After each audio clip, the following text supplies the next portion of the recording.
we talked about fertilizing, and I know that I mentioned that you don't want to fertilize when the plant is in bloom. In this particular case, I'm just doing it for the sake of showing you what happens when you're actually fertilizing and watering. If you notice, the roots have sort of like an ash tone to them because they're not necessarily dry, but they're not wet.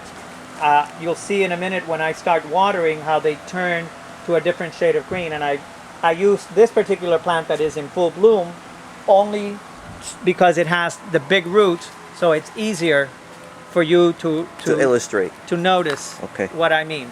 Okay. Now, when you water it, you really want to soak it. Soak it. Yeah, you want to soak it because in this case I'm using a fertilizer and you're not going to use it again for another week. So you want to make sure that whatever fertilizing you're doing is going to be enough to last this plant until next week, that you're basically feeding it. That's what you're doing. So now this is fertilizing. Yeah. How do you do a watering fertilizing schedule? Basically, watering being with just regular water. Regular watering is done. It's an automated system here, so the plants get watered on a weekday. And well, how about for people at home? Just regular water once a week, and then on the weekend, if it's an easier time for you, that would be the time where you would use the fertilizer. So you basically water them with regular water once a week, and then the same week fertilize? Because it's so hot, you can do it in the summer. In the summertime, you can water them twice a week. You can water them with regular water, say on Wednesday, and then on Sunday, use the fertilizer. Or if you can hold off, since it rains often and it may rain during the week, you don't have to water it any other time and then just use the fertilizer. So what's the good general rule for fertilizing? Once a week? Once a week.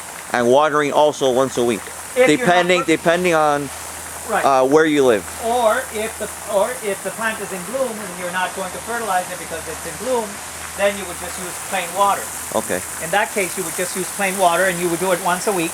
If you're going to use the fertilizer, then you would do the fertilizer once a week and you don't have to water in between, because it's plants that require watering once a week. When it comes to the Vandaceous plant, where it takes water every day, you just do regular water every day, and then once a week you use your fertilizer mix. The 20-20-20 works just fine because it's readily available at any garden supply store, or any orchid supply store would have it available. What about other brand names like Miracle Grow or that type of thing? They're all, the basic number is 20-20-20. Schultz puts out 20-20-20, Peters. They're different companies. What you're looking for is for the mix. Right.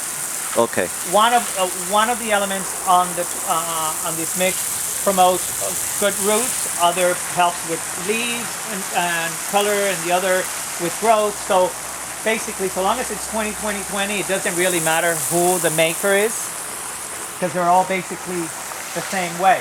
They're manufactured the same way. They have the same product. You just basically want to make sure that all the roots get soaked so that the plant can absorb all this fertilizing. All right. As you noticed on the one plant that we started with, the roots turned a dark green. That's the same thing that's happening on these roots. They were originally an ash color. They've now turned to an almost emerald green color because the water has been absorbed. And this happens to be a hose end sprayer that holds 20 gallons. It's available at orchid supply stores and home and garden departments at Home Depot, Walmart, Kmart, anywhere basically that sells gardening supplies. And you mix it according to the instructions that, if I'm not mistaken, is a teaspoon per gallon. And you basically just mix in enough, 20 teaspoons in this container and fill it up with water.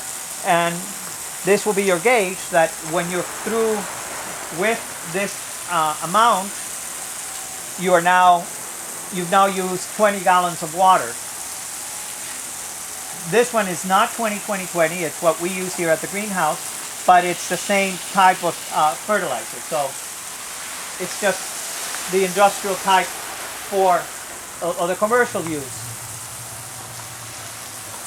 version of the same product. And as you can see, I'm just walking around and soaking all these plants with the fertilizer. As you can see, most of them are not in bloom, and I try to do it so that it doesn't shorten the length of the bloom, as I mentioned before.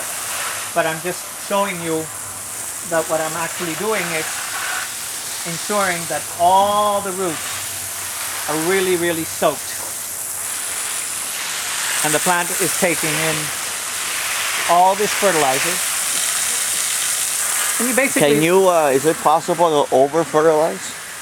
Yes, but if you use it only once a week, you're not really over-fertilizing. All right. These plants need the nutrients to grow because they're not out in the wild where birds come in and provide all the other different kinds of birds and other animals, for that matter, all the insects provide for the necessary nutrients. If you have a controlled environment,